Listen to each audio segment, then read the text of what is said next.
I'd like to welcome everyone to the Monday, September 11th meeting of the Pine Bluffs Town Council. Will everyone rise for the Pledge of Allegiance? I pledge allegiance to the flag of the United States of America and to the republic for which it stands, one nation, under God, indivisible, with liberty and justice for all.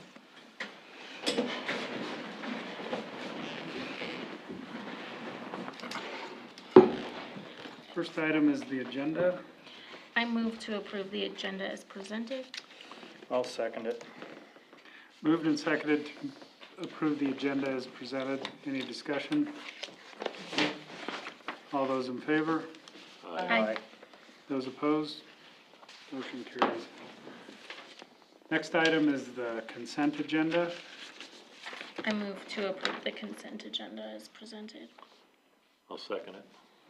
It's been moved and seconded to approve the consent agenda as presented. Any discussion?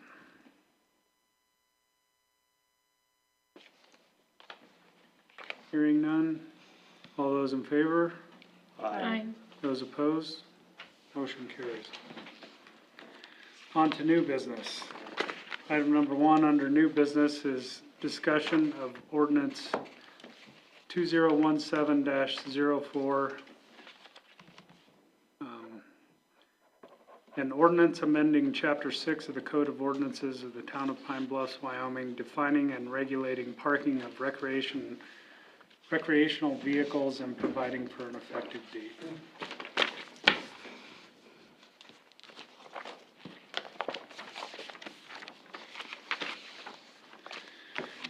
So as this is just a discussion, I think it's come up numerous times. Not numerous times, but it's come up enough that I'm not sure everybody's completely comfortable with the way the ordinance is written currently. I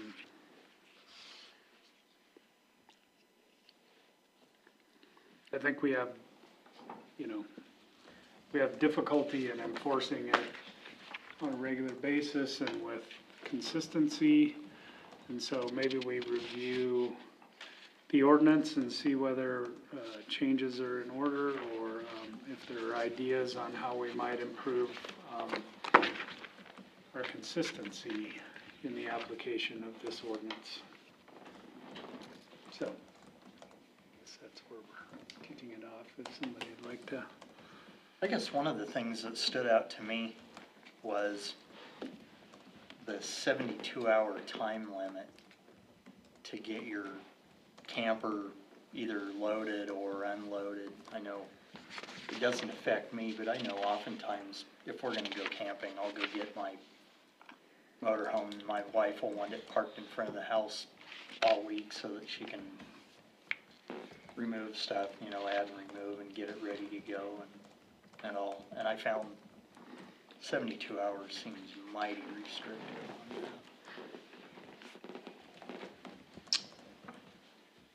on that. Maybe now would be a good time to have Chief Smith come up and tell us what his experience is in other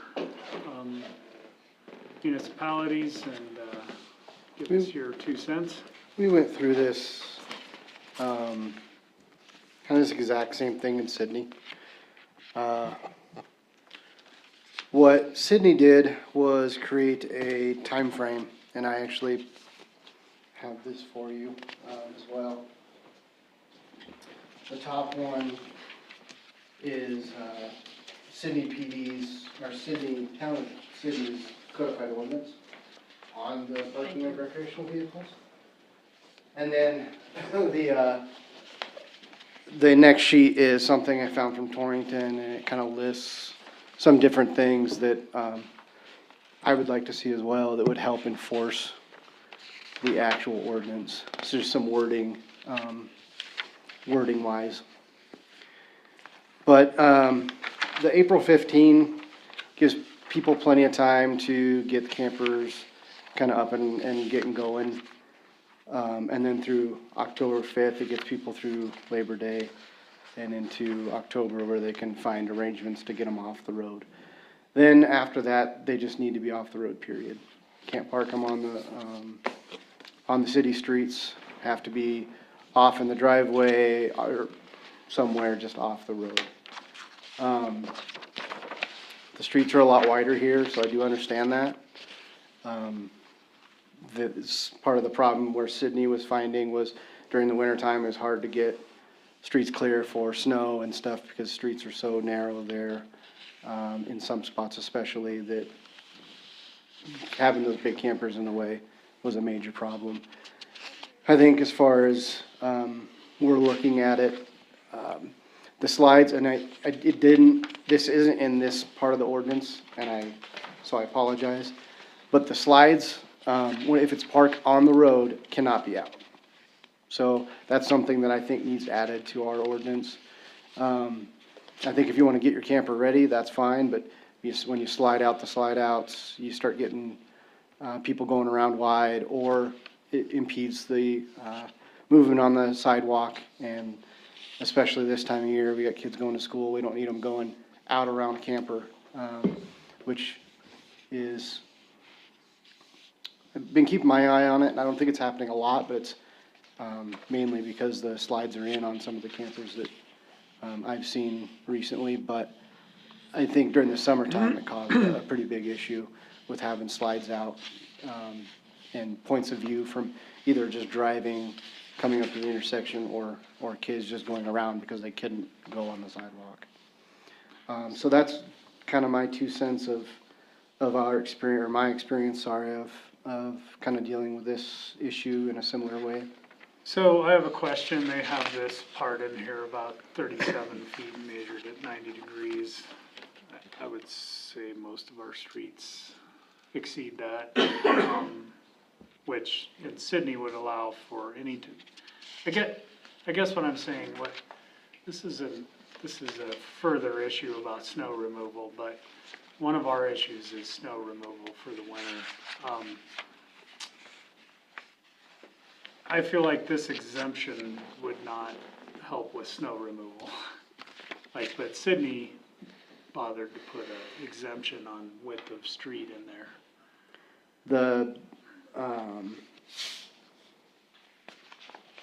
Which one is that? So right following your highlighted thing, it said unrestricted parking shall be allowed on any street or alley of the city which is greater than 37 feet measured 90 degrees. So that's only during April 15 through October 15. So that's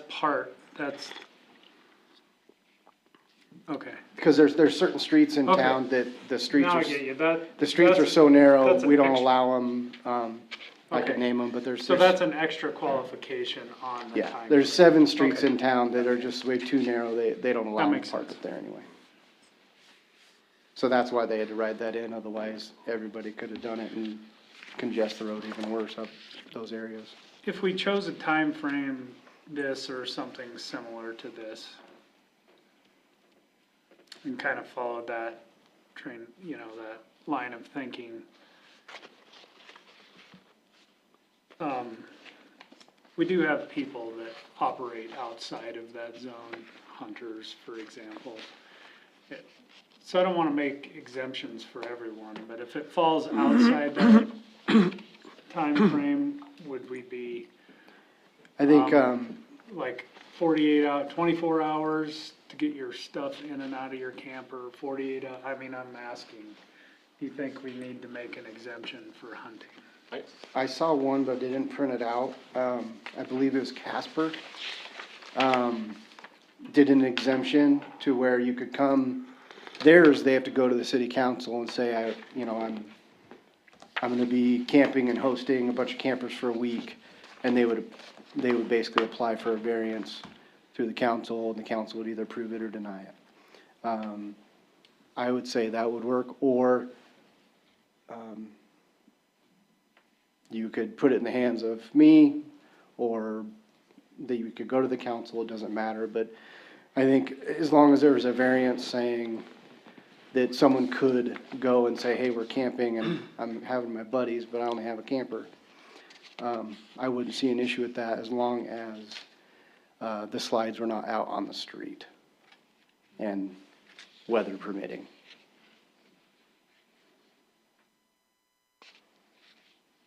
We played at those dates a little bit, like May 1st to October 31st or something. That would cover the majority of hunting seasons. It would probably, I don't know.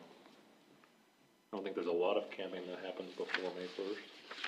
I don't feel like there is No, either. not I either. I totally agree with that, and I would defer to someone who actually hunts to know when hunting season is, but, like, yeah, I mean, I think the snowfalls that we get in October are tend to be fairly, Short-lived. Yeah. Yeah, typically they don't last more than a day or so. You could still leave in the ordinance that if there is a substantial amount of snow forecast, that you have to get your camper off the street too. I thought that was interesting. That was in the ordinance. It is in there. And it kind of makes sense. You know, a lot of towns have ordinances that say, in the event of an oncoming storm, there will be no parking on these streets, period, for snow removal, and we can do something similar. I think Kimball does something similar. And maybe theirs is closer to this time frame deal, but I think they have that same thing. That's it. They also wrote in here, Sydney did a similar deal. They wrote in there, basically snow routes as well, that you can't park, any trailers on. So campers, trailers, had to be motor vehicles only. So that's something that you guys could look at as well, saying that, you know, Maine, I don't know if you wanna call 8th, but Maine and Parsons can't park any campers or whatnot. I mean, you could play with that, or however you felt how it was needed, but so I guess It's kinda tough here, others 'cause- can speak to this, but here's my issue is we're having difficulty enforcing this and deciding when to enforce it. So my idea was, you know, keep it simple. Like, let's not have a lot of variables. Let's make it to where you feel like you can enforce it. I mean, the general exclusions that we're talking about maybe, but I don't think we should veer too far, in my opinion, veer too far into making it any more complex in any way. And that was one of the concerns when we first did this ordinance back in 2017, was that we were kind of split on whether we have, you know, the May to October where you could have it on the streets, your RV or not. The mayor at the time, and maybe the police chief a bit, were pushing towards just the whole year, because they wanted to keep it simple. I was kind of torn on both, but I can see the need to have it not enforced during the summer months, because it's just not enforced, or it's difficult to, and there's lots of people who have it. But if you're okay with having dates where then, okay, it's October 31st. I think that's what makes it simple is, Okay. from this date you can't, from this date to this date you can. I would just like to see thrown in, or a little more tooled into the ordinance of saying, you know, you can't have your slide outs on the street. And I You think know, that's has to be fair. fully licensed, Yeah. stuff like that. I think that's in there already, but The point the you brought slide up outs. with worrying about kids was also one of the issues of the previous mayor, that kids could so easily jump out from behind some of those, and if you don't see it, don't see the kid, but, you know, and those slide outs just make it worse. Yeah. So I understand that. So we're I think saying, that's fair. like, remove section 713 completely, which has to do with permitting.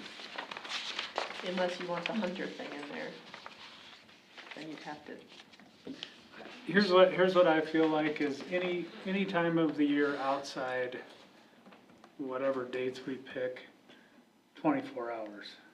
You can load your camper, you can unload your camper anything over 24 hours, you're outside the permitted. Thus not requiring them to come to the town hall and get a permit. They only needed that permit if it was going to be more than 72 hours. Right, so- but so I'm you wanna saying drop if it down it's to 24, it's pretty, like, basically like tagging. If you see one this morning and tomorrow afternoon, it's still sitting there. It's been more than 24 hours. Yeah. I don't know. And I would point to that, this even got brought up in Sydney, is that we do have a nice RV park, so if you have people over, wanna do something for hunting season, you can pull it out there and instead of being on the street in case of a weather event.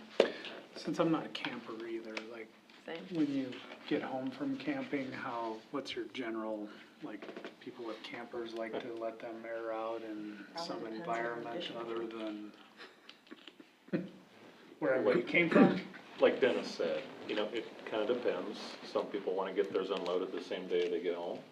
But if you get home late and you gotta go work in the morning, it may be 24 hours before you get back to it.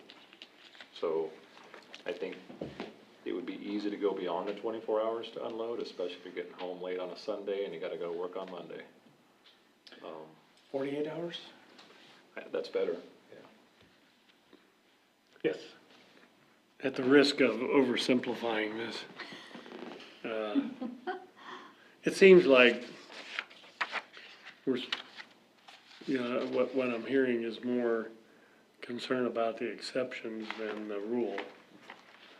And, I think, your recollection is better than mine on how this went the other time, but I know we kicked it around forever. Yeah, it was not easy. But the real driving force on it was the snow plowing.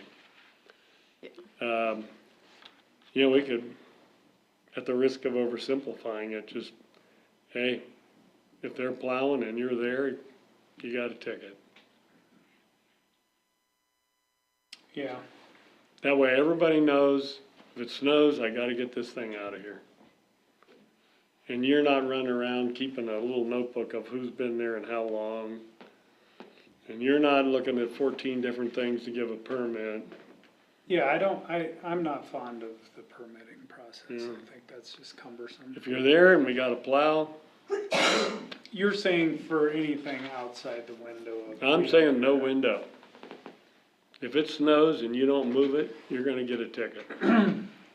Alex, I think some of the other concerns we've heard though are, especially during the school year, are the kiddos, kind of darting out in between. Very them. negligible risk. Okay. I I mean, think, that's just really a remote possibility. Got it. I think the other issue that I remember Alan was pushing for when he was mayor was that we had quite a few RVs on the streets that were just rotting there. So he was also using it as a beautification technique to try to get rid of the, If that's an issue, kind then we've got, abandoned vehicle stuff to deal with and, yeah, if we have other reasons, that's fine. I'm just, from what I remember of the conversation I 6 years ago. like your approach. I also like the approach of this hybrid approach where, I mean, to your point, there's no risk that you're going to have to move it for a snowplow in the middle of the summer. right. So it's overstating it. But I'm still fond, for whatever reason, of encouraging people by October 31st to move them on down the road. Like, let's not play chicken with. I think we write these ordinances not wanting to issue citations. Right? I mean, that's the Understood. objective. And Yeah, so I if our hammer's gonna be every time, the first time it snows and the snowplow driver says, well, it wasn't a huge issue, the street's wide, it's really not a passage issue, are we gonna really go? That's a question for you. Like we should, I'm not disagreeing with that. That's been part of the problem though, is that there's people feel like they're not getting equal protection under the law. They're saying, well, so-and-so has his out there all the time, and nobody hassles him. And that's what I hear, Yeah. is people feel like, depending on who you are, Or where you it get hassled is. or not, Yeah. or where it is.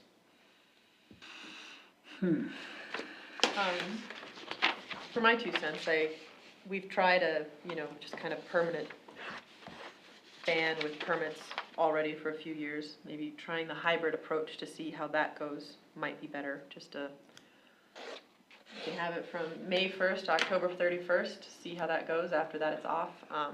The one reason I don't like just saying, if it snows and it's up to you, I could see that a lot of angry people are gonna get that October 1st snow, because, Mother Nature would be like, have fun.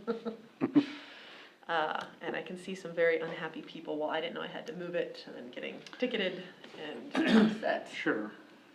That's the other thing I think I see is that, yeah, that, the freak snowstorm, at least they would know from this date to this date, I'm good. As Yeah, long I'd as I say- don't have my slide outs out, it's parked in front of my property, within the boundaries, whatever, I'm good to go. There's only really that little shoulder piece that's probably a problem, but frankly, I'm good either way.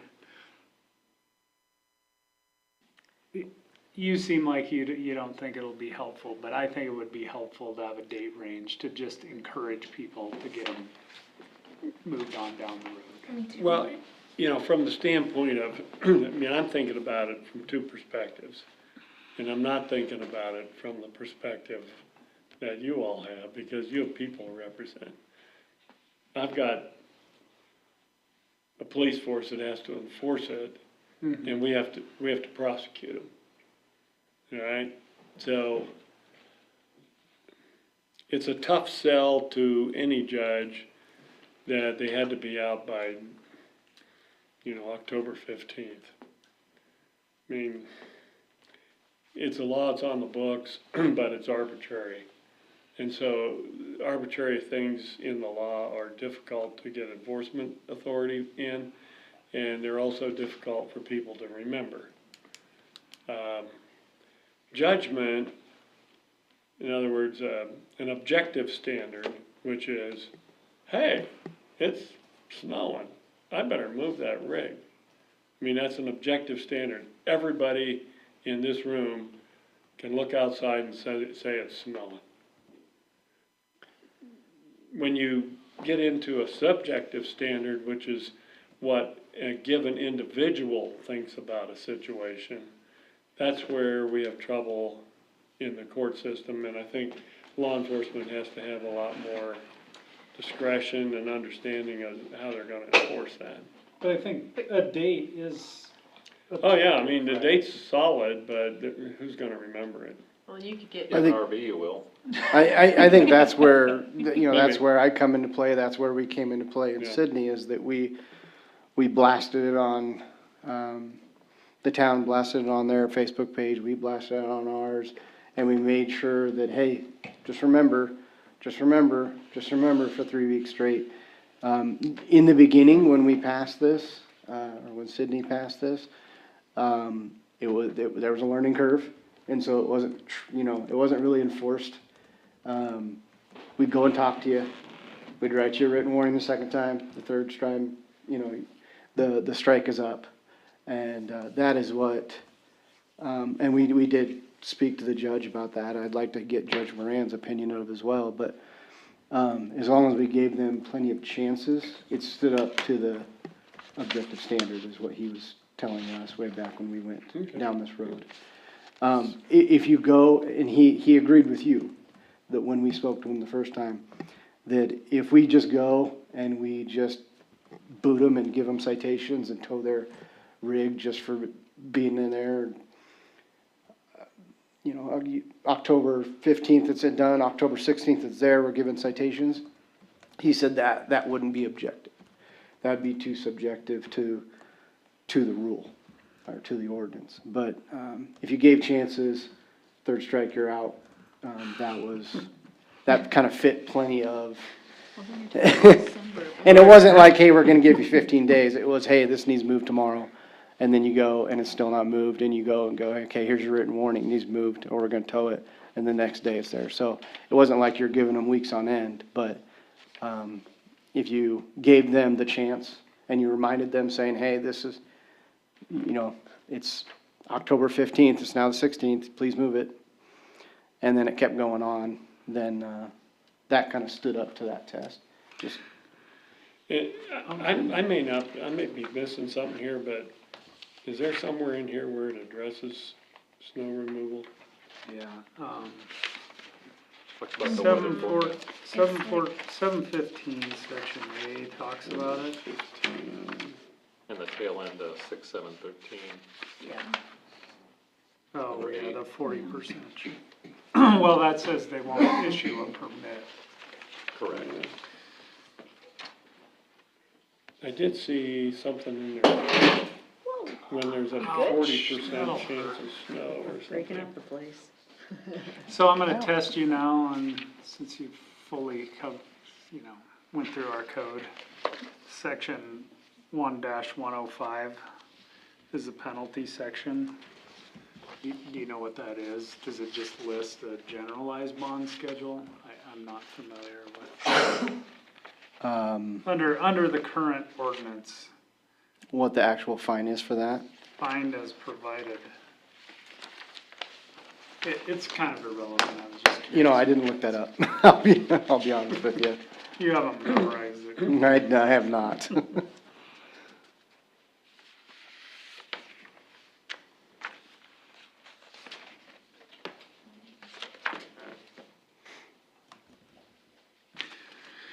Well, if we do a date range, we need the definitions, right? Did anybody have a problem with the definitions?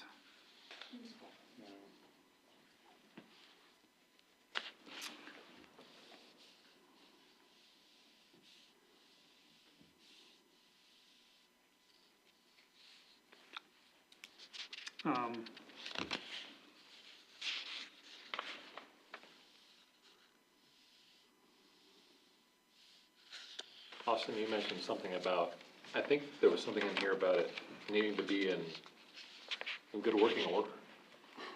Yeah, Do we need so, something like that in, what's that?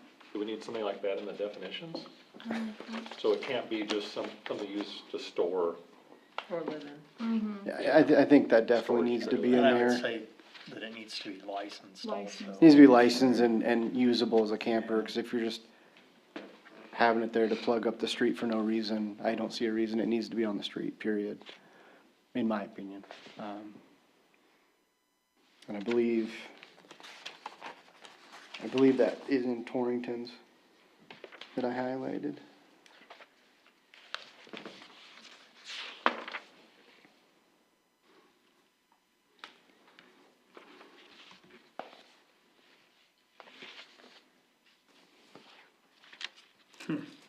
That's it. You have a way better thing than we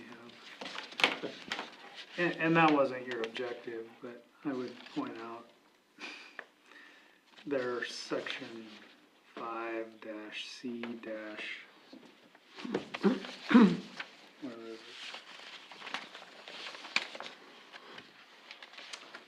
Oh geez, now I've lost my place.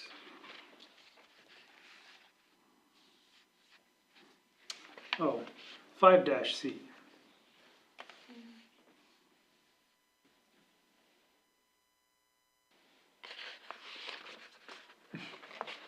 The camper must be perpendicular. Somewhere in here. Oh, Perpendicular to the front. the vehicle must be perpendicular to the front curb. We have one in town that's permanently parked parallel to the front curb. Wouldn't it stick out if it was perpendicular? Well, this is when you're parking them on your own property. Oh. Okay. It also says you have to have it on a hard surface. But that's not what you were trying to address with No. this ordinance in the I say beginning. they went a little, in my opinion, extreme with what they did in 2013, but.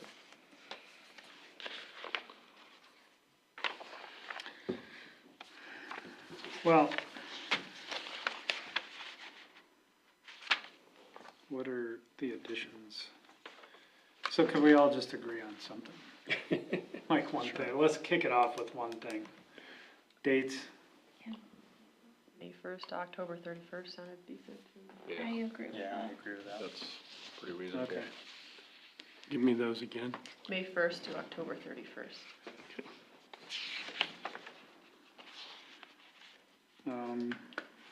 And let the slides remain in, I think that's reasonable.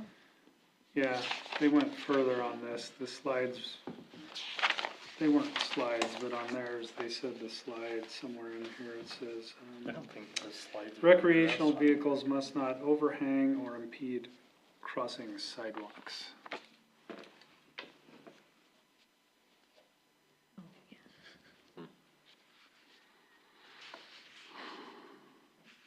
That would Yeah. cover a lot of different And they're even scenarios. talking Not just perpendicular, so slides, if the but- front of your camper hangs out or the slide goes over. Do you have a copy of that? I personally like that. People who, it does no good for your neighbors to invest in sidewalks for the safety of everyone, only to have their neighbor parked across it, blocking the sidewalk.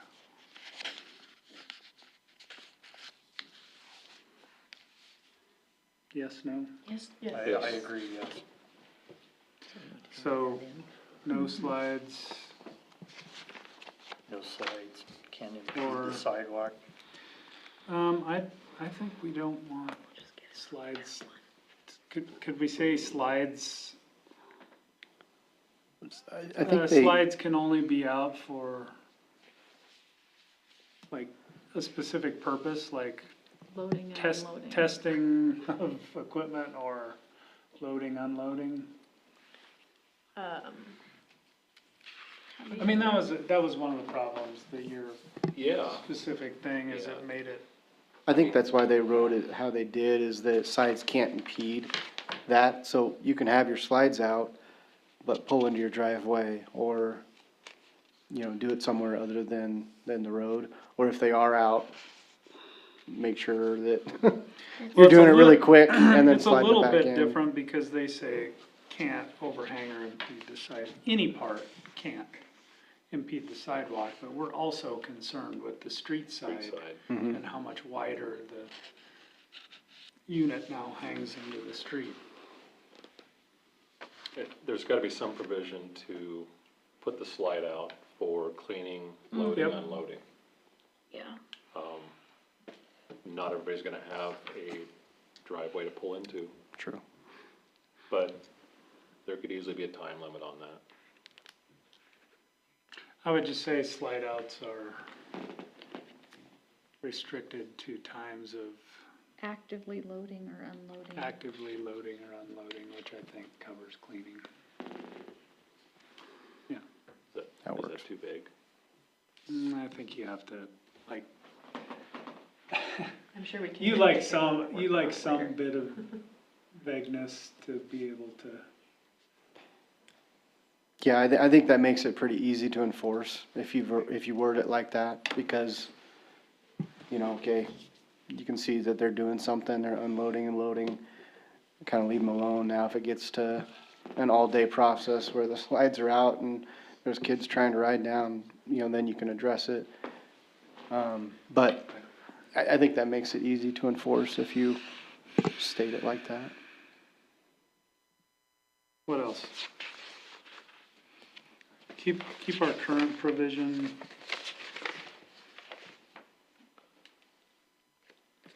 Needs to be licensed. yeah. Do we have that in our definitions? I didn't think that I was in don't there. think so. No, I think No. it needs to be. Yeah, it must be licensed and in good working order is a crapshoot, really. That's, talk about think everyone has a subjective, different definition of that. definition. Yeah, but if it's sitting there with a flat tire, it's obviously not in working order. Sure.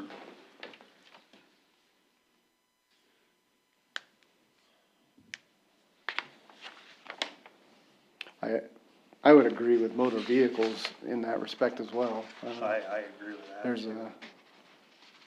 There's a few that are not licensed and has 3 flat tires, and so, I would also agree with motor vehicles on that respect, but Wouldn't that fall under our junk motor vehicle ordinance? it would. I think we already have. Yeah, we have that something under our like that, yeah. nuisance or junk vehicle.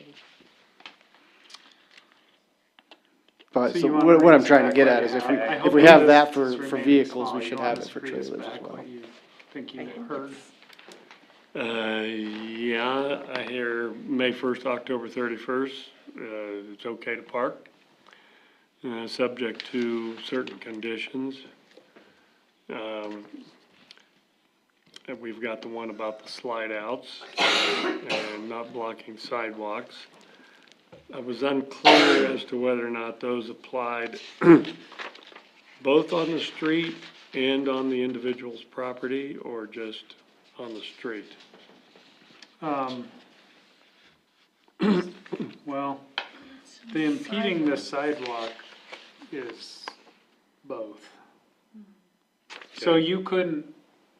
you couldn't park a camper like they point out here, perpendicular on your property and have the tongue of the camper trailer Right. cross over the sidewalk.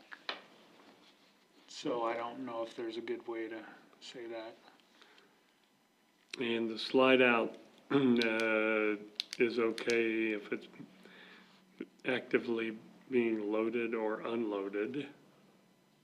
Cleaned, unloaded, or loaded. And I've added the must be licensed as well.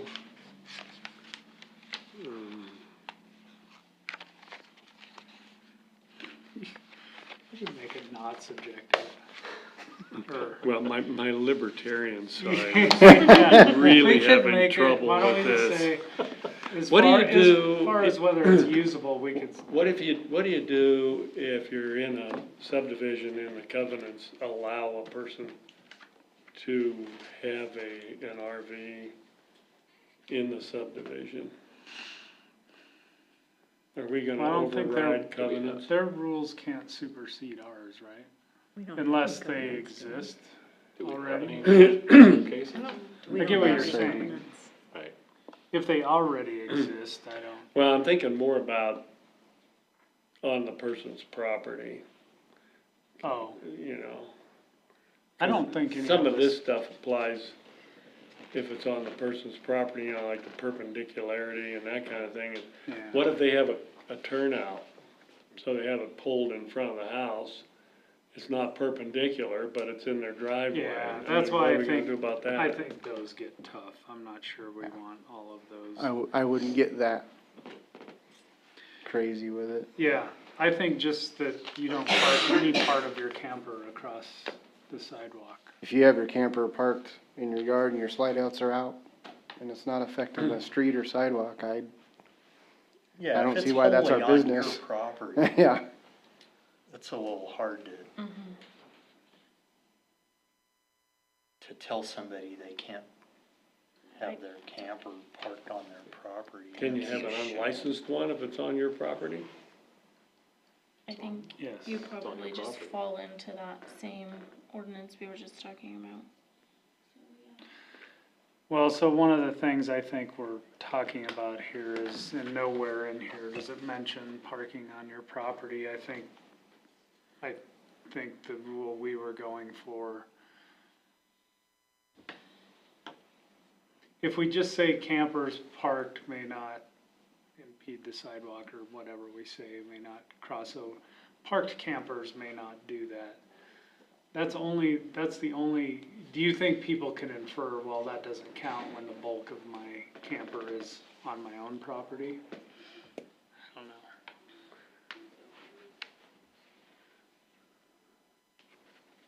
I mean, if it's I think if blocking, it's blocking the if you have to sun, walk out into the street, you know, that's common sense, but, you know, if the, I guess if the gooseneck's hanging out a little bit, you know, you might get a little pushback on that.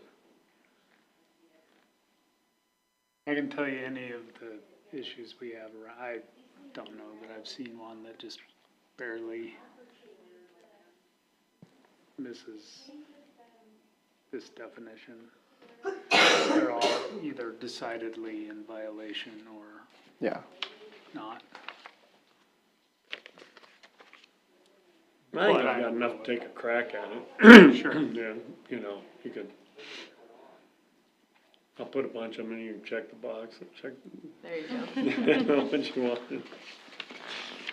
So, yeah, I really do think the other part about whether they're in functional condition is a tougher one. But if we, I was gonna say, if we wanna make it more objective, we could just say, is it something that Alex would take to Yellowstone for a week? You can be the arbiter of what's. Well, I think there ought to be some language in there, though, that, you know, that deals with the snow removal issue, because that one's I mean, that was a pretty functional issue. Yep. And, I mean, So- we've all seen those signs that say snow removal route, Snow route, you know, no parking. Wednesday and Friday or something, you know, and you're not supposed to park there.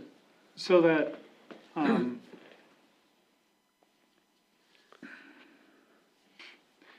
so 617 in the current ordinance, I don't Yeah. care whether you wanna re-stab at it or bolster it or leave it, but I think that's where it's already addressing.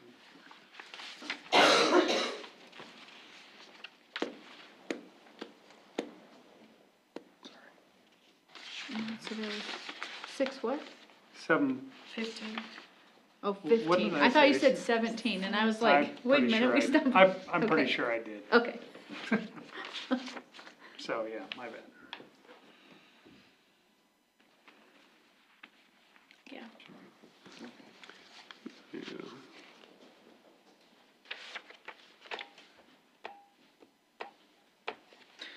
Any other thoughts? We had the exception outside of that range, you could have it on the street for 48 hours, correct? No, we didn't, but that's acceptable to me if you're a late December hunter or something.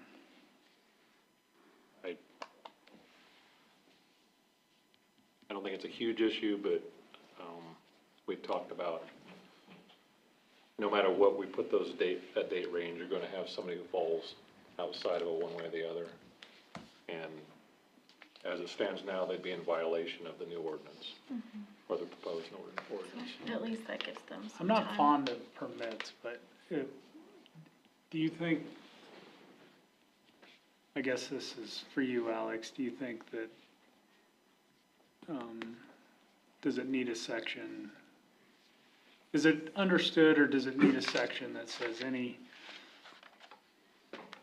variance to these rules will need to come before the council, or need prior approval, or something, or is that just understood, that if somebody held Yeah. a That March event and had, I realize we have a campground, but had a couple campers they wanted to put by their house. That was where 713 reared its ugly head, and, you know, so somebody comes and gets a permit, they were allowed to leave it there for a certain length of time. If it was more than 30 days, they had to go to the council to get the permit. If it was under 30, they could do it through the clerk. If the neighbors hated it, they could come in and file a complaint, so then we'd have a hearing on the complaint. I mean, it just, it just got worse and worse, Yeah. you know, trying to think of all those contingencies.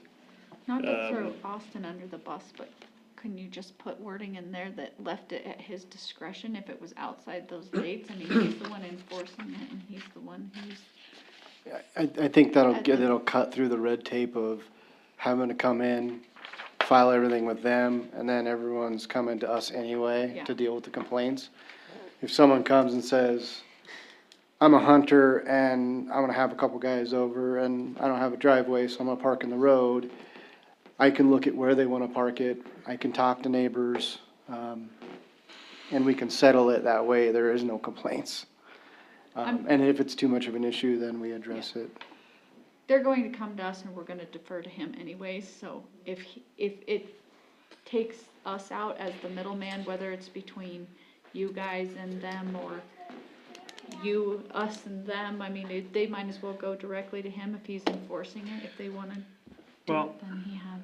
I think that's why I, on that second page, I put in a couple of I think it's Lexington, or not Lexington,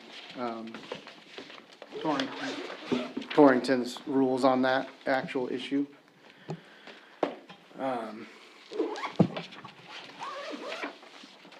Cause I think when I called up there, they said that was their Oh, best way to get around that, is just to leave it in the PD's hands, let them go figure out what's best. And then if it was an issue, you could say, no, you gotta come before the council. Well, and we've done plenty of, I'm comfortable with where we're at, but to the point of where I started anyway, was to find something you'd enforce. Yeah. So, I think that's a pretty fair way to handle any special exemption, is to let it be you that decides and stands up for whatever your decision is on, and works with the neighbors and eliminates all of that from getting to us, unless it gets to us. Yeah. I'm not trying to remove our responsibility, I'm just saying the more people we get involved in making that decision, the slower the process. I am a little uncomfortable with the permit outside of our date, because it gets into that subjective area Alex was just talking about, where you could have someone come back to you and say, well, they're not a hunter, I'm not a hunter, but I, X, Y, Z, but we don't do it, or, I could see where that could Just get. try to circumvent the rules. Yeah, that it might, maybe in the long run, less headache to just say, nope, these are the dates. I don't know. On the 48-hour thing, if they have it there Monday and Tuesday, and then drive it around the block, can they come back Thursday and Friday and get another bite at the apple, or? It's only been there 48 hours. if they park at the east end of the lot instead of the Right. west end, yeah. Would that be okay, or? Yeah, that gets difficult. Or the neighbor might say, yeah, park it in front of me, that's all right, I don't care. Sure. And now, you have arrived back at the area where the whole thing is difficult. Yeah. Like, whether it's new rules, old rules, no rules. It really it's is. Like, In doing my research for this is one of the hottest topics city councils have had to make, period. And lawyers and cops, so it's a hard one. It's not necessarily a hard one to enforce, but it's a hard one to get around when you, especially during summer times, when there are quite a few people here that use it quite a bit. And so when you look at the ordinance and unloading, and then you get into that mumbo jumbo yeah, part of. I think we were at a spot where we were just terribly selective, not with malice, we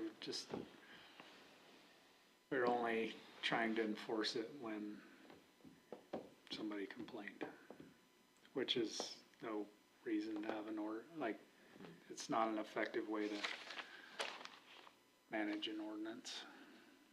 So, whether or not we're heading in the right direction here, I don't know, but this window period, as everyone's discussed, I'm nearly 100% sure that that's the right thing to do, is to have a window where we're not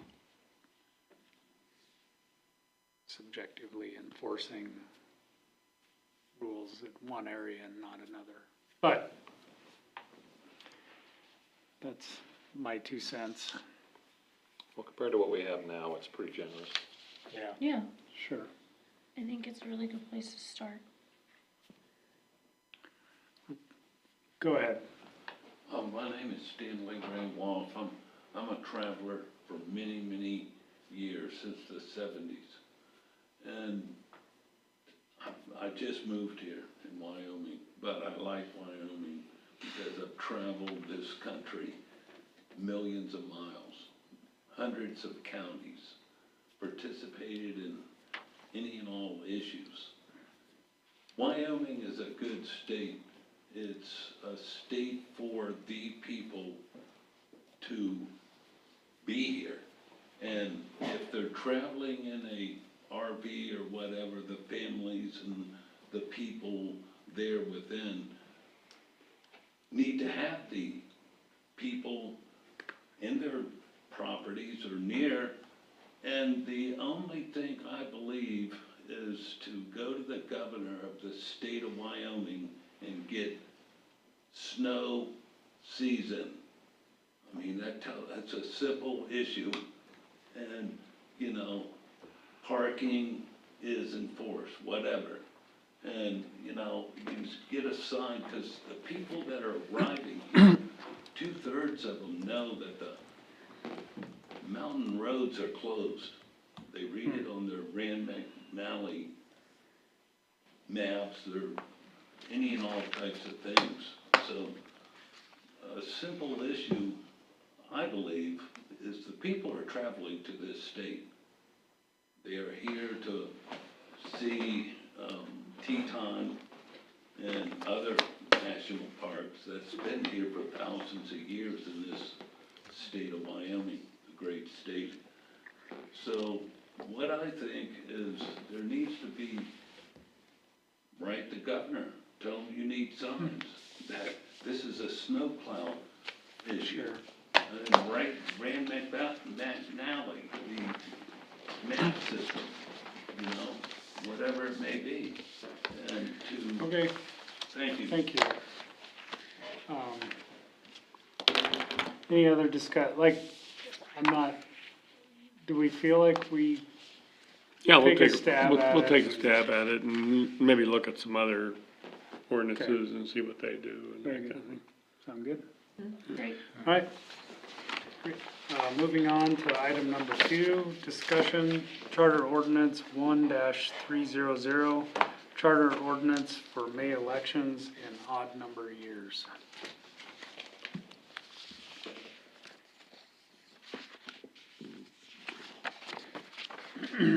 I guess I can start once again that this is one of the things from a voter turnout and just general questioning why it is the way it is, I guess started this ball rolling.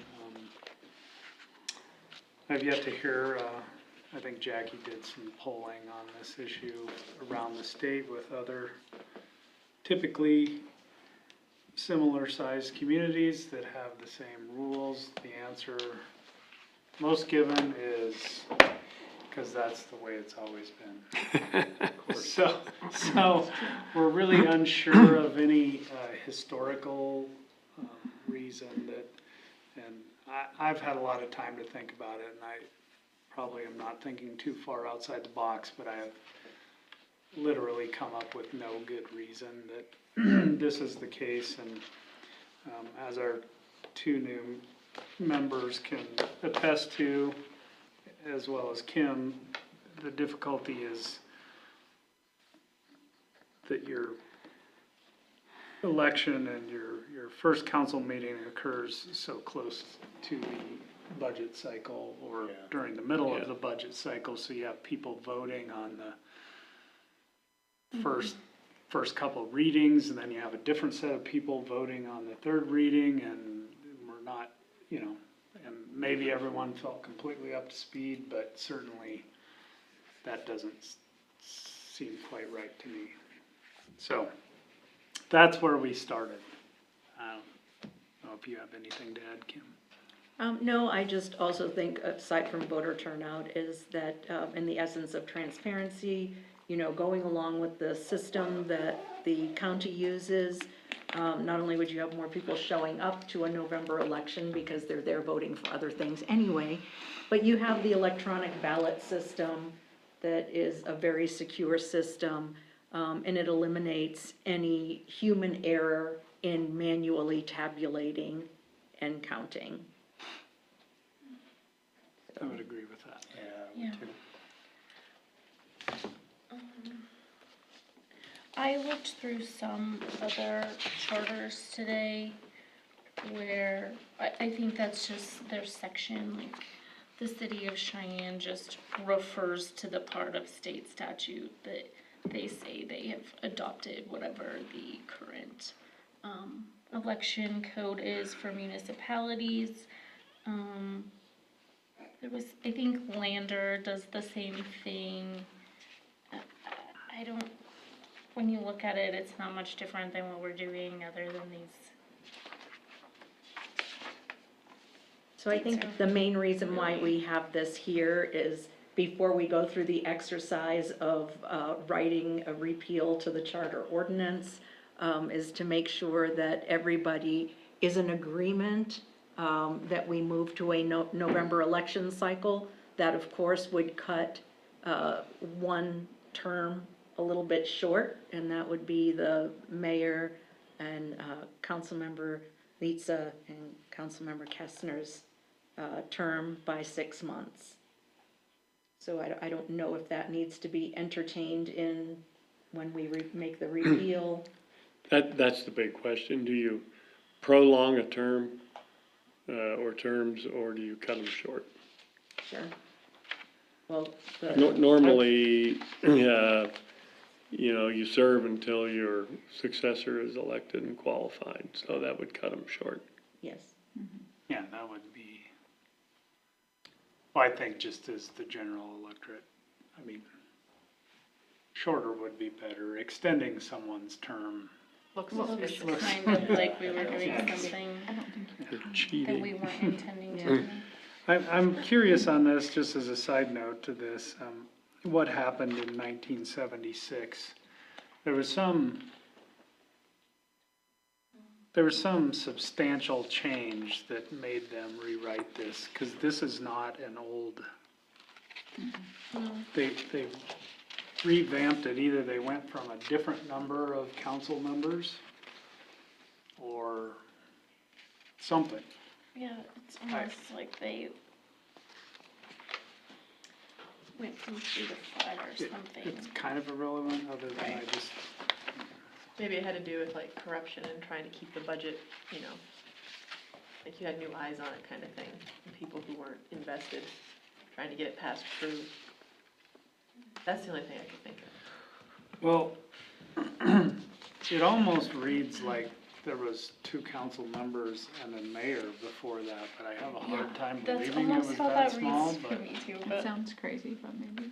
Well, in December of 1972, the state of Wyoming adopted the home rule. So Oh, maybe that so then they were able spawned to the put it- discussions. to change. Yeah, I don't think we're alone on this No. change. I think a lot of the towns did it. And I wish I would have been happy to get information from anyone about why that seemed like They all just said it was part of their charter ordinance. The one thing they did say, the ones that had gone to joining the general, is that liability, transparency, and voter turnout were the reasons that they had done it, and there were none of them that were sorry that they had done it, because it just took that and it helped their turnout, but it also eliminated the liability, and it was very transparent for the voters, and they I thought think that that it makes was a lot all of for the sense. best. one thing in doing this, though, that I would like to clarify with the county. Like the clerk, the staff counting the hand votes and being accountable for the votes, then they're using the electronic ballots, the ballots are counted by the I county. see what you're saying. So it throws it all on the counties. Yeah, it throws it on that end instead of, Well, you could, yeah, sir, given the current system, Yeah. I'll guarantee you this has never happened in the history of the voting, but the potential for people to collude inside the town, especially when the numbers are so small, it's, I don't know. Yeah. But, Well, the only, repealing it's easy, I mean, you just do another charter ordinance, says, this one's gone. I mean, it's not rocket science. so like So in, if I send you a draft that just says this one's Yeah. gone. Pretty much, yeah. so a couple things, I repeal, guess. take it from To, here. to that end, like in Cheyenne, do they just, is there only section referring to like their number of people and all of that? Yes. But all other rules, just like ours, refer to the Wyoming, Yes. Yeah, there are some successor statutes that, are referred to here that we'll probably wanna cross-reference and make sure we're not, you know, so the other doing thing, something inconsistent. this is a more nuts and bolts thing than the statute, but, or ordinance, but my concern is some of the early word we got from the county, I think they're very confused about the number of people running, and I don't know whether we need to include it in this, but our need for a We've, primary election is we've zero. already communicated Okay. that to Yeah. Deborah Lee, and she is, we had that email So that actually. would be a Yeah. cost reduction Yeah. from the numbers. Yes, that- she just, when she gave us the initial quote, she just said, she gave us like what Cheyenne would pay. I mean, you know, she just gave us a generalized quote. And she said, when you get more specific, then I can give you a more specific, but we did have that email last week, Yes. And Yes. do you, and we So explained that. just to confirm, you all don't believe that we need a primary, do you? Oh, yeah. No. Okay. I guess that's on you. It's up to you. and also, do you know, Jackie, from like talking with Deborah Lee's office, like this thing, I think it's fine, but just making sure they have enough turnaround time, was that between 45 and 35 days before each town election, does 35 days before the election give them enough time to For our produce the filing ballot? periods, you mean? I think. Yeah, then- we need to align our filing Yeah, we periods would in have some to. way, at least the end date. Yeah, We, at least, we maybe yeah. don't have to have it open as long or whatever you wanna Mm-hmm. do there, but the end date Yeah, certainly I has to just be. wanted to make sure they had enough time to produce the ballot the way they needed to. Yeah, I'm we sure will that make they sure could. that there's enough time. I don't know what her turnaround is or what she needs for filing time, but we'll just have to adjust accordingly, so, yeah. That's good, that is a good point. Yeah, the way they do that is it says, all municipal elections shall be held in conformity with the most recent compiled election laws of the state applicable to municipal elections. That's like all their section Yeah. says.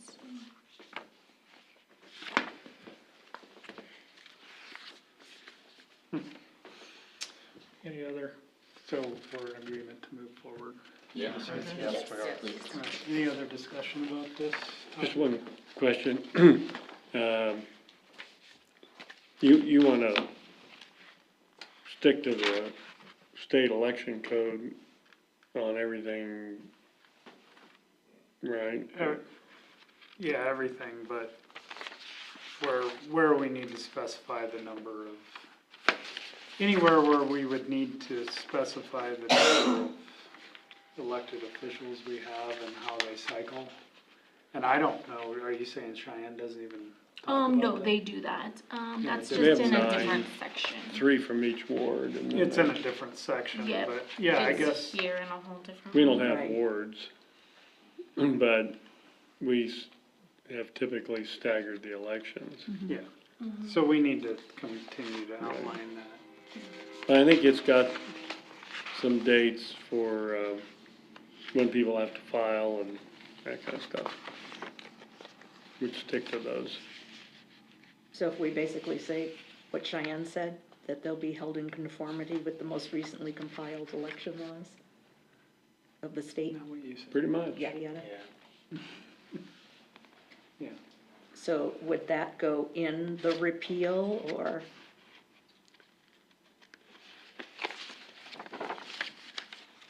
Like, You this know, is I'm an not sure oddball. that- I haven't found an example of repealing a charter ordinance anywhere, so. Your help would be I'm greatly pretty appreciated. sure that, we're under the election code unless we have a charter ordinance to relieve us from that duty. Oh, Got is that the way it was? So that's So if we just repeal probably it, we're good. superfluous. Yeah, okay. Council shall be But elected. we can try it And on, 2 council members do of one, the try it body. on, see what it looks like. Oh, yeah.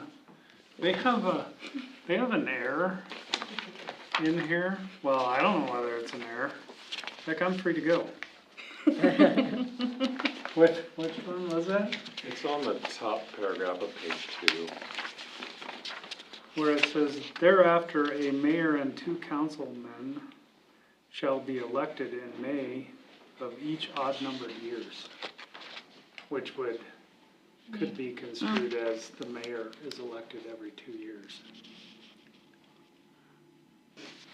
Yeah, Yeah. I'm just saying. Like, I think they referred to it differently other I places. thought they did too. If Somewhere you look else at the there was paragraph like, ahead of that, it kind of supports that.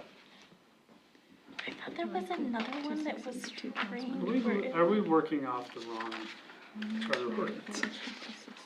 Maybe not. Maybe I was frozen on that. 75, oh yeah, it does read that one.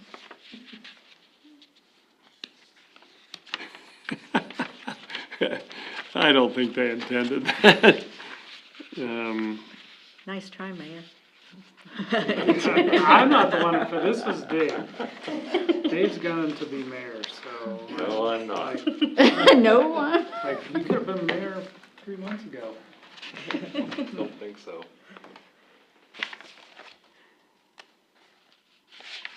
Huh. Interesting. That Alex? Yeah, that is It's like weird. doing a lot of work. It couldn't, just to be clear, it couldn't have been what they intended, or there would have been some gap where somebody said, hey, why aren't we electing a mayor this year? Yeah.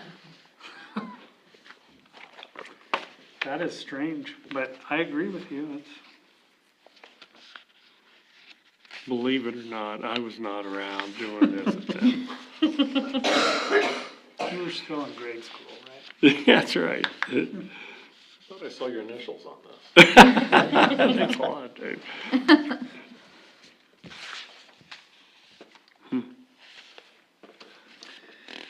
Well, I guess we can get that worked out. Yeah.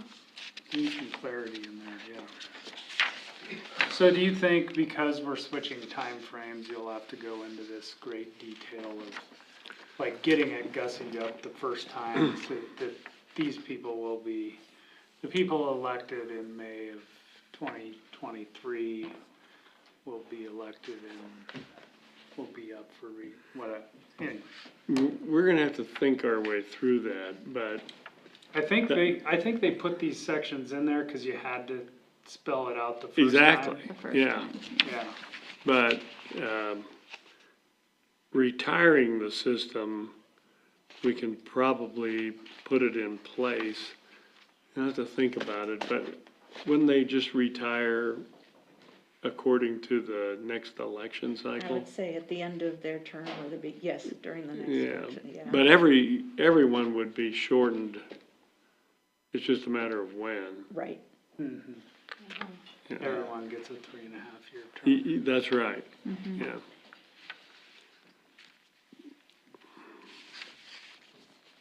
But we get 4 years worth of pay.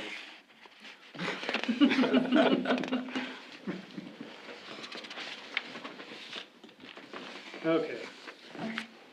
Well, I don't wanna move on if we still wanna kick this around some more, but it sounds like maybe some investigation is in order. Is everybody good? Yep. Yeah. All right, moving on to visitor comments.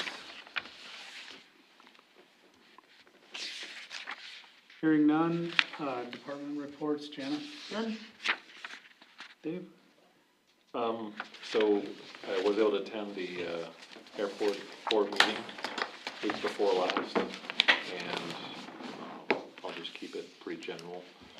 They discussed the results of some recent airport inspections.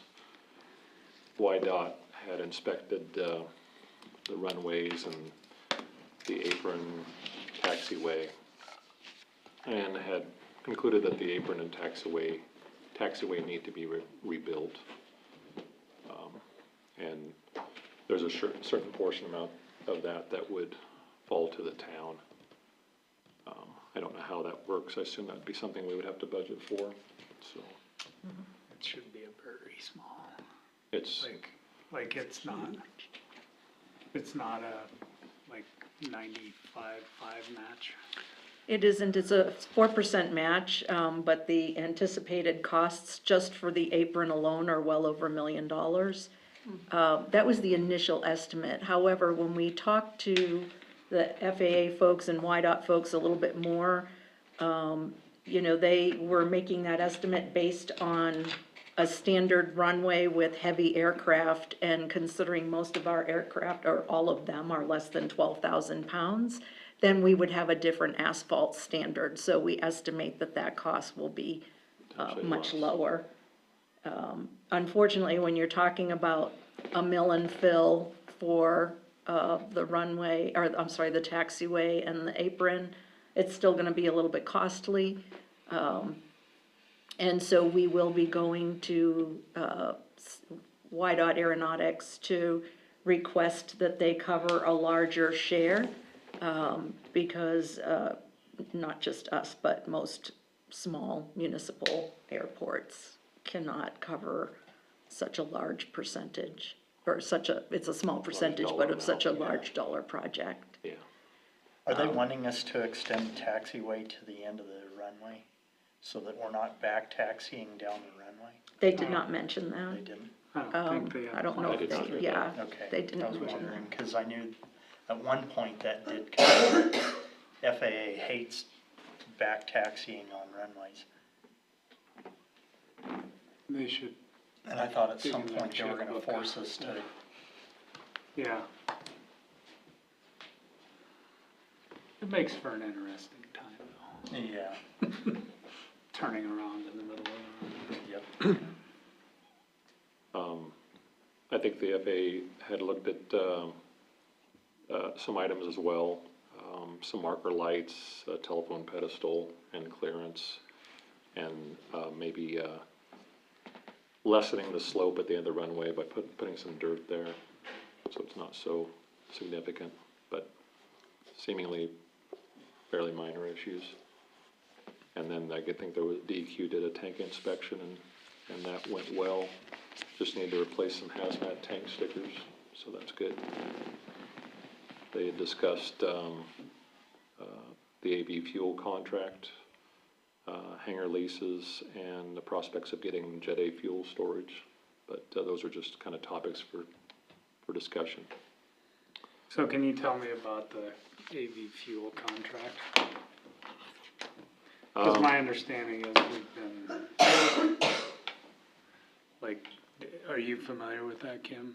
I received a copy of the contract last week, and, We still do going in through. fact have a contract with them for, We do, and it's auto-renewing. Is it annually, I believe, now? And we're at the renewal point. So there is, the question is, you know, right now our contract is with Av Fuel, and we have found that we can generally get much better pricing from other fuel providers, specifically from our local Sinclair.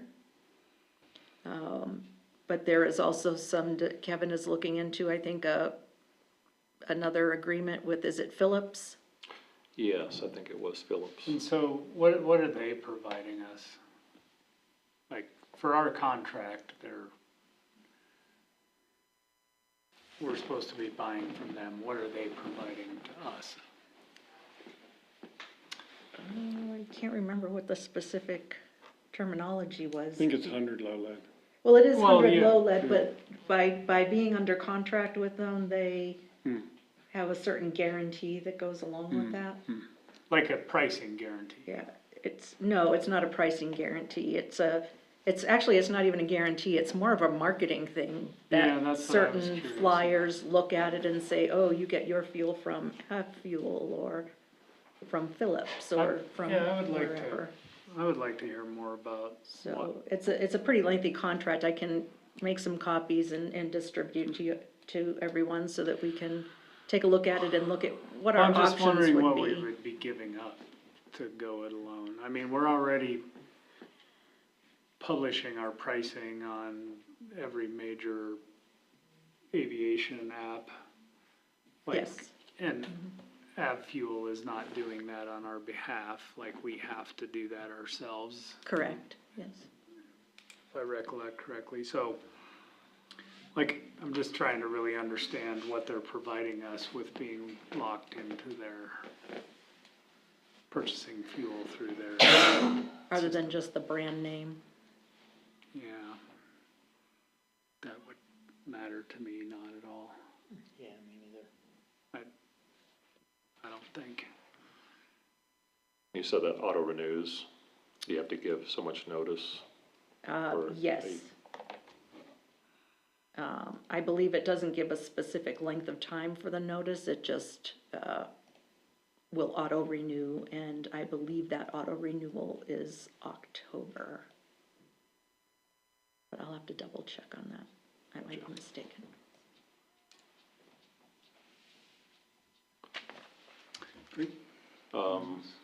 Then the Joint Powers Board met this last Wednesday, and there's some concerns there.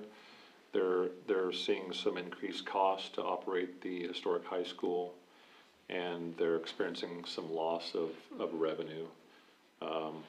Probably familiar, they do rent out a good amount of space to the District 2 school district, as well as, let's see, who else did they, They used to do LCCC. I was gonna say. LCCC still has the a presence there, community but since COVID, that's significantly been reduced. And I think they have other renters who rent space either to work.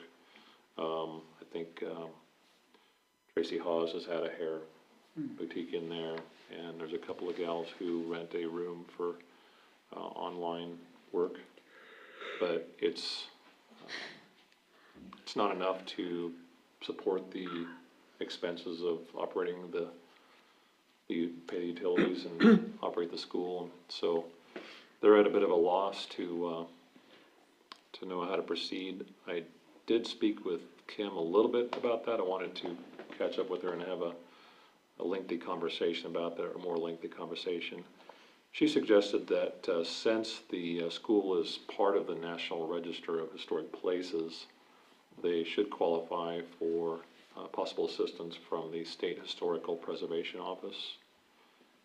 So that was kind of the next step, is we'll contact them and see if there's a possibility that they can assist with some additional funding to help pay for the shortfall. So, and then I think maybe at some point Kim may be able to provide some assistance as well. So. Yeah, I believe any grant opportunities might need to be a flow through the town. Sure. I'm not 100% sure there, but the way their funding page reads, I believe we have to be kind of a sponsor. I think they're looking at all options at this point, possibly renting more space to the school district, or coming up with more creative ways to rent out space. I was gonna say, what are they, the revenue is a problem. It's challenging. It's a pretty large facility, and it's probably not the most efficient one to heat and cool.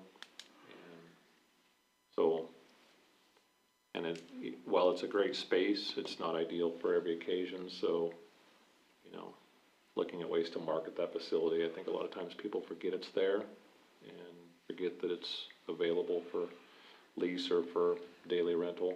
Sure. But we'll start by contacting the State Historical Preservation Office and see where that gets us. Sounds good. Anything else? I think that'll do it. What did you have? I have a couple things. First off, our WHAM regional meeting is tomorrow at 5:30 at the WHAM office. I'll be attending. If anyone else wants to go, can go. I can send you that address. I think, and that email from Justin came through as well. The other things, just brief updates on some rec stuff. The Wyoming State Disc Golf Tournament was hosted in Pine Bluffs this weekend at our disc golf course. And they had like 40 people registered, which brought them, and some of them brought their families to town. So they really did a great job of encouraging everyone to use our local businesses. And Sonia and their leader Jordan did a great job of putting all of that together. And then Heather was there that morning and she helped everyone get going. And they let me throw out the first disc and they did not laugh at me. So really exciting stuff. And then the Kite Festival is on September 30th starting at 11. That's all I have. Yes. Nothing new. Alex? Thank you. Austin, do you have anything else? I actually do. I did receive a part-timer came to me about part-time employment. Received a background history for him, so I'm going through that. Once I have that gone through, I'll give it into your hands so you can take a look at him. He is prior jailer for, I can't remember how many years, up in Pennsylvania. Left there as a lieutenant, and family moved to Cheyenne. Wife got a job. She is one of the counselors inside the jail at Laramie County. So he went into Cheyenne PD. From all of what I've got through so far, did extremely well in basic and was the top shot there. And got into Cheyenne PD, and I don't think he liked the hustle bustle of Cheyenne coming from the jail, and so he got into the banking world and what he's doing now, but he has the itch to get back into law enforcement. So taking a look at him right now, and then I'll kick that over to you guys once I'm through the background part, and hopefully as of right now it looks like he will be a fairly good candidate. But did want to give you a report on the vehicle that's in the shop. We had Ford come replace a few parts that were on a repair list for them. They came in and they looked at the computer program, and they said it was nothing they could do on site. Needed a master technician to look at it, so we would have to get it to Which vehicle is this? This is the other SUV that went down on us. We drove that from the shop to the town shop, died on us twice, and then the transmission locked up on us. So we're dealing with that now too. So just wanted to inform you that we're looking into that, what we can do with that vehicle as far as trade-in is what my idea was, but since that happened, other alternatives are gonna have to be sought after. But I wanted to let you guys know that we hit a snag with that vehicle. Other than that, that's all I have. The other thing I want to mention, and you could speak to it, is the agencies involved in our situation in Pine Bluffs are having a coordination meeting or a review This Thursday, yeah. this Thursday, and so we look forward to chatting about that, once you internally have the time to review it yourselves, but that's a, I anticipate, next city council meeting, or the next, city council meeting, whenever that falls on, for Mondays, I'll have that report for you guys. Is my hope. Great. Is there anything you guys want me to bring to the table when talking about that from a city council standpoint? no, I don't have anything. Okay, Thank you. thank you. Jackie? We are still moving forward with our new payment system. I have another Zoom meeting tomorrow regarding the online court payments, so hopefully they can get that portion of it started.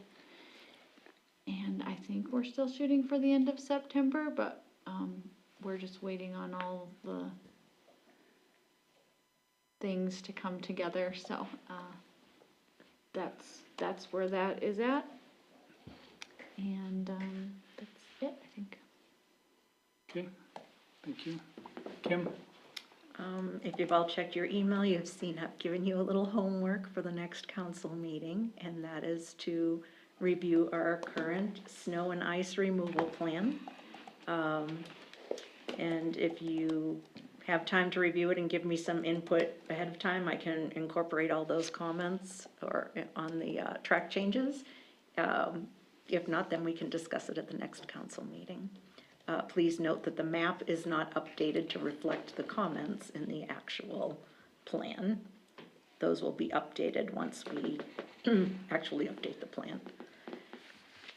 The next meeting will be our stormwater master plan presentation and the updated plat of the north property based on your comments from the last time will be available at that meeting as well. And the HDR rep that will be here for the stormwater master plan will be able to answer any questions or concerns you might have on that plat When is this? at the next meeting. Which we're discussing next. And then, for the Department of Audit, we need to conduct an internal audit. This is different than our financial audit. This is more of a procedures audit. And for that, I'll need to pull some samples, and then I will need to go over those samples with a council member and have a council member or the mayor sign off on that. So, that needs to be done and submitted by September 30th. So if somebody has some time to go through that and review it with me, that would be fantastic. I would say we would have two different meetings. One meeting for you to assist with pulling some random samples. And then the next meeting would be to review all the documentation that, I just hate for you to sit there and wait for me to pull all the documents from those samples. So I would pull them all, and then I can either email them or have you come back in and review them if you have any questions. So do I have a volunteer? I might be able to do that. But if nobody If you else want can to. do it, I can. It's I entirely up to can you. too, whatever works for Okay. everyone else. I'll meet with you after the meeting and see what. Okay. time you have. Yep, I would just pull some registers and you would just maybe highlight some samples of, random samples that you would like me to pull for you to review. Super, thank you. Anything else? That's all I have. All right, announcements and meetings. So Ally already stole it, but tomorrow's your Region 1 meeting in Cheyenne if you choose to go. And then September 27th, and this is where we get to have the time conversation that we put off at the last meeting, so you all get to hash out at what time you would like to do I that would meeting. propose we move the meeting to 5:30. 5:30. Is that far enough? I was thinking 5. 5:30 sounds good. Well, Dave was struggling with 5 too. Uh, so. 5 is fine. I'm good either way, like 5's better for me, but I wanna 5:30. respect our staff's time too, so 5 would be great. Okay, that's fine with me. Fine with me. Good. So September 27th at 5 PM. And do you all want to just consider us having 2 standing meetings per month, with the first one being the second Monday at 7 and the second one being the fourth Wednesday at 5 PM, or? While we're doing the charter ordinance, this could all be part of it. Well, historically, have you ever canceled a standing meeting? Yes, That is possible, legally, Alex? Alex? So we can just say, there won't be enough information for a second meeting this month, therefore we will forego a second council meeting? Okay. It just might be easier to cancel one than to, Well, it seems like we have them with a great amount of regularity anyway, and In the last year, we have not had one twice. generally when we don't have them, they're during the winter months, but But even then, they were doing town meetings, so it was. that's true, we were doing the cow meetings, yeah. so how does that work for, I feel like if they're regularly scheduled meetings, which we probably should have been doing anyway, are we going to be able to video the second meeting of the month at that point? I think she's saying, yes. Okay. Well, I feel like if it's back to with, it probably should have been happening that way anyway, but with more regularity, that would be good. Facilitate that. Okay. Yes, we've had way too many special meetings. Thank you.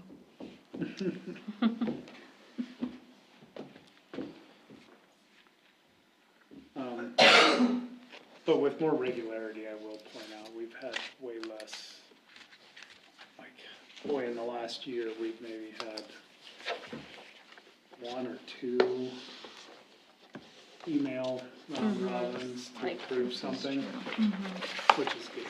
Yeah. So, all right.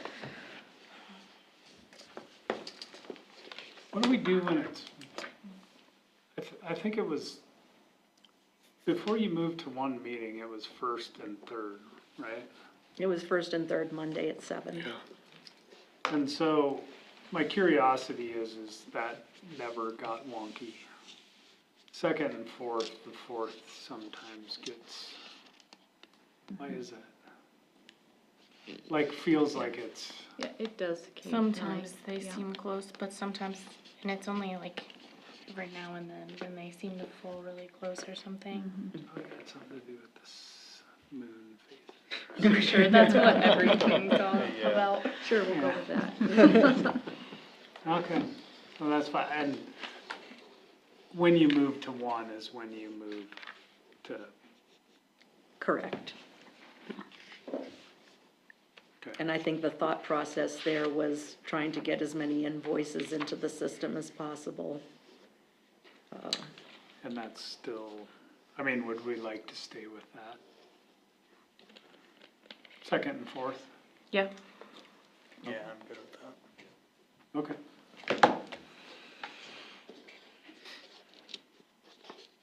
Move to adjourn? Second.